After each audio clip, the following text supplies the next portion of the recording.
Hello everyone, कैसे हैं आप सब। हमने अपनी पिछली वीडियो में स्ट्रक्चर ऑफ एटम के बारे में डिस्कस किया था। आज हम डिस्कस करेंगे अपना next chapter classification of elements के बारे में और उनकी पीरियोडिसिटी के बारे में। आपको पता है कि एलिमेंट्स जो होते हैं वो बेसिक यूनिट्स होती हैं हर तरह के मैटर के लिए। कोई भी जो मैटर है वो एलिमेंट्स से मिलकर बना हुआ है। आज हम दो लॉज को डिफाइन करेंगे जिनके अकॉर्डिंग एलिमेंट्स की पीरियोडिसिटी की गई थी, यानी एलिमेंट्स को पीरियोडिक टेबल के अंदर अरेंज किया गया था। आज हम आपको बताएंगे एक तो डॉबर्नियर ट्रेड्स के बारे में और एक न्यूलैंड्स लॉ ऑफ ऑक्टेव्स के बारे में। अपनी नेक्स्ट वीडियो में हम मेंडलीव्स पीरियोडिक टेबल के बारे में भी डिस्कस करेंगे। आज हम चलिए डिस्कस करते हैं डॉबर्नियर ट्रेड्स के बारे में। पहले डॉबर्नियर ट्रेड्स क्या होता है।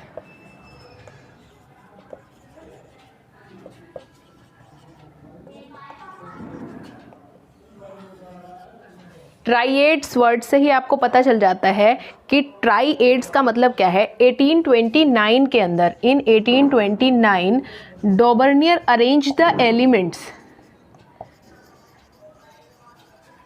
डॉबर्नियर arranged the elements in groups of three के ग्रुप्स में उसने एलिमेंट्स को अरेंज किया था। किस तरह से? सच दैट किस तरह से अरेंज किया गया था? The atomic mass of the middle element का जो एटॉमिक मास था was nearly the average of atomic masses of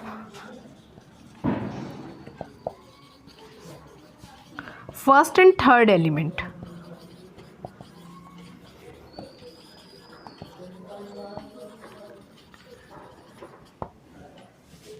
डॉबर्नियर ट्राइएड्स के अकॉर्डिंग डॉबर्नियर ने एलिमेंट्स को अरेंज किया था इन ग्रुप्स ऑफ थ्री के ग्रुप्स में अरेंज किया था, जिसमें 3 एलिमेंट्स होते थे।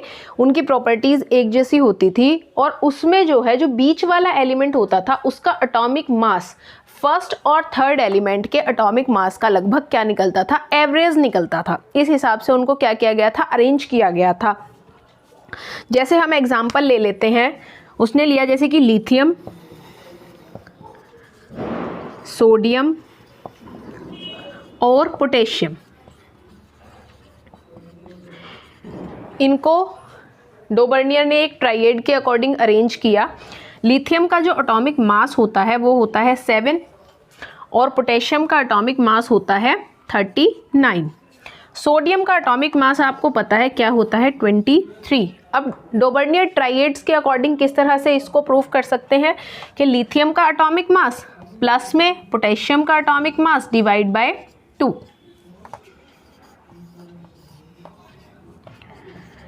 That is equal to the atomic mass of sodium.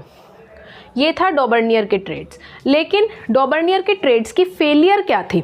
Failure इनकी ये थी कि जब एलिमेंट्स को इस तरह से अरेंज किया गया तो हर एक एलिमेंट का ना तो एटॉमिक मास, जो बीच का एलिमेंट था, ना तो हर एक का एटॉमिक मास प्रॉपर तरीके से इनका एवरेज निकल पाया और ना ही सारे एलिमेंट्स जो उस समय तक नोन थे ना ही उनको अरेंज किया जा सका। ये थे इसके ड्रॉबैक्स। ठीक है, उसके बाद में नेक्स्ट आया न्यूलैंड्स लॉ ऑफ ऑक्टेव्स। अब नेक्स्ट है हमारे पास Newlands law of octaves. John Newland ने न्यूलैंड्स लॉ ऑफ ऑक्टेव्स दिया था। John Newland, according to John Newland के अकॉर्डिंग क्या था कि the property of each 8th element,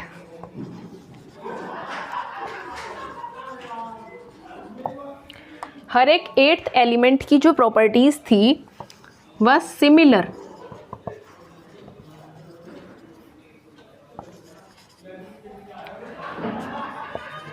to that of the first element. हर एक 8th एलिमेंट की प्रॉपर्टी क्या थी? 8th एलिमेंट फर्स्ट एलिमेंट के सिमिलर थी। और इसमें जो एलिमेंट्स को अरेंज किया गया था वो किसके अकॉर्डिंग अरेंज किया गया था? According to atomic masses. Atomic masses के according to increasing atomic masses elements को अरेंज किया गया।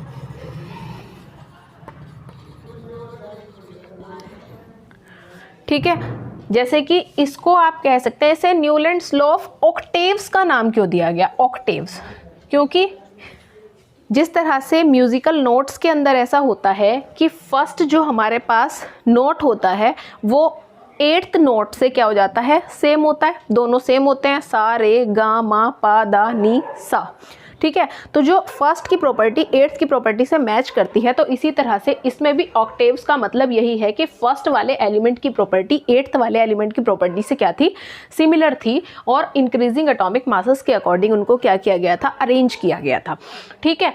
तो इसमें हम एग्जांपल ले लेते हैं, जैसे lithium, beryllium, boron, carbon, nitrogen, oxygen, fluorine, और उसके बाद में फिर आ जाता है सोडियम, और उसके बाद में जब इसी लाइन में आता है पोटेशियम। तो इनकी जो प्रॉपर्टीज़ थी,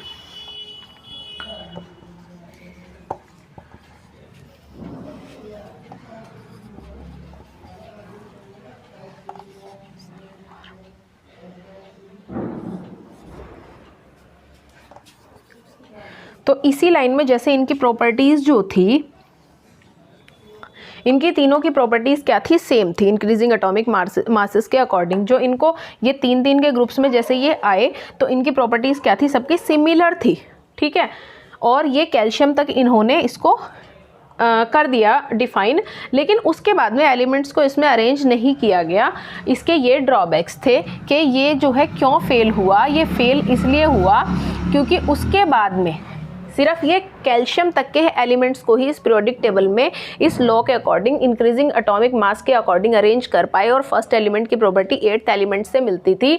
ये इसका ड्रॉबैक था। कैल्शियम के बाद के जो एलिमेंट्स थे वो इस टेबल में अरेंज नहीं हो पाए और उनकी प्रॉपर्टीज़ इस हिसाब से एडजस्ट नहीं हो पाई।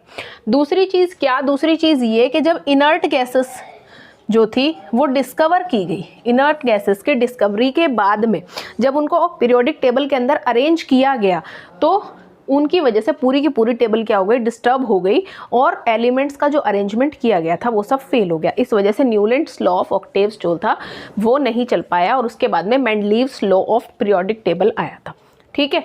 तो अपनी अगली वीडियो में हम डिस्कस करेंगे मेंडलीव्स लॉ के बारे में। अगर आज की वीडियो में आपको कुछ भी समझ नहीं आया है, कोई प्रॉब्लम है, तो कमेंट सेक्शन में कमेंट करके मुझसे ज़रूर पूछिएगा, और आने वाली वीडियोस को देखने के लिए नोटिफिकेशन बेल को ज़रूर प्रेस कीजिए। अगर अभी तक आपने मेरा चैनल सब्सक्राइब नहीं किया है तो प्लीज़ चैनल को सब्सक्राइब करें।